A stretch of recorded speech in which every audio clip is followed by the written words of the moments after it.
নানপুরি আমাদের রেডি হয়ে গেছে।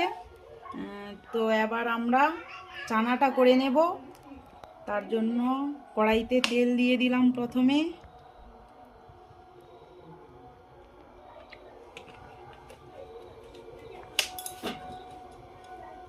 তেলটা গরম হোক। তো ফোড়নে আমরা দিয়ে দিচ্ছি দারুচিনি, গোলমরিচ আর লবঙ্গ, 3টে এলাচ।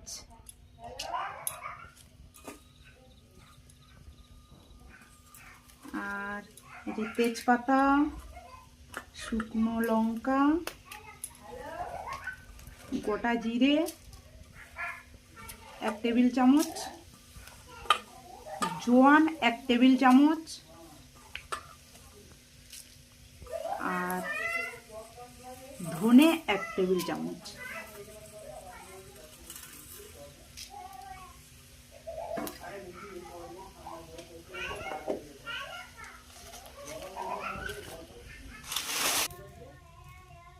দেখো বন্ধুরা, এখান থেকে একটা হালকা স্মেল আসছে।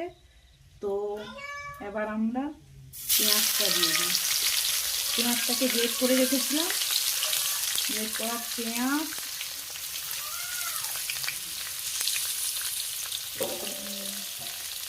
রসুন বাটা, আদা বাটা দিয়ে দিলাম।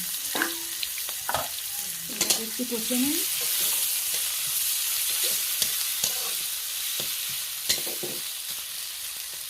পেঁয়াজটা যখন হালকা লালচে টাইপের হয়ে আসবে, তো তখন আমরা দিয়ে দেব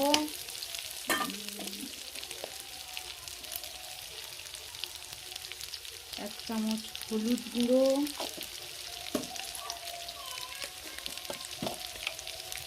1 চামচ লঙ্কা গুঁড়ো, আর একটু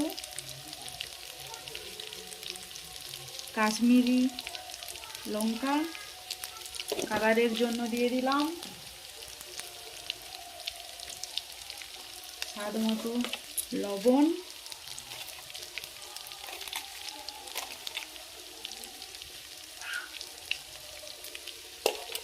আর জিরে গুঁড়ো 1 চামচ, জিরে গুঁড়ো 1 চামচ, ধনে গুঁড়ো।